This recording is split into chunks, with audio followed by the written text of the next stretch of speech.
नज़र पड़ गई और मुझे यही मैसेज देने को कहा है कि गर्मी में ना खड़े हो, पंखा तो कम से कम चला लें।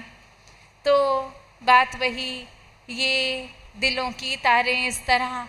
ये ओत प्रोत प्यार का बात कि जहाँ वो गुरसिक का उस समय वो सद्गुरु रूप सत्कार तो था। और ये कारण भी बाद में मैंने पूछा कि फिर खिड़की से बाहर क्यों झांक रहे थे,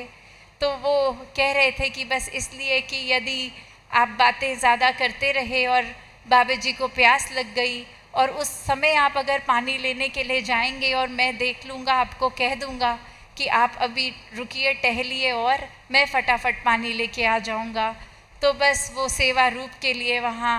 खड़े थे। तो बात वही कि ये एक अंत के ही कुछ पल नहीं, ये एक भक्त भगवान का भी जहाँ रिश्ता, वहाँ वो पर्सनल लाइफ में भी एक वो कंसिडरेशन दोनों ओर, जहाँ एक अवनीत जी के भी मन में आया कि एक ये यहाँ फादर डॉटर टाइम एक मिले अनइंटरप्टेड, और वहीं एक ये भक्त भगवान का रिश्ता भी बाबा जी को भी वो पता था शुरू से कि वो वहाँ खड़े हैं। तो अक्सर ये उदाहरण को अगर हम सब अपनी जीवन में भी देखें कि ये निराकार तो हर समय हमारा अंतर्यामी देख ही रहा है सब कुछ, ये हमारी ही नीयत है कि क्या हम उस समय वाकई ही समर्पित एक सेवा रूप में हर समय मानवता के लिए हाजिर हैं या नहीं, या सिर्फ कोई चतुर चालाकियाँ, या मन में बात सिर्फ कुछ ऐसी ही कि एक वो दूषित ख्याल।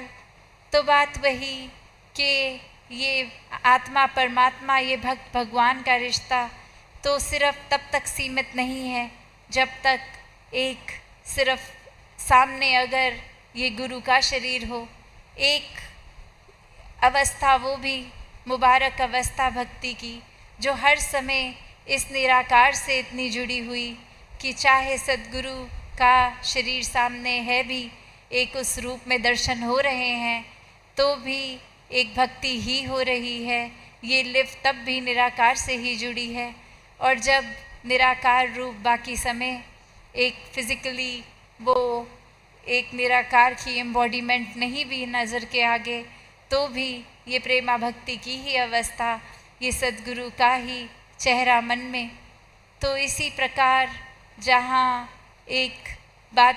करने पे आए तो बाबा जी की ये अनंत शिक्षाएं कभी ख़त्म ही नहीं हो सकती, ना उसके ज़िक्र करने पॉसिबल हैं या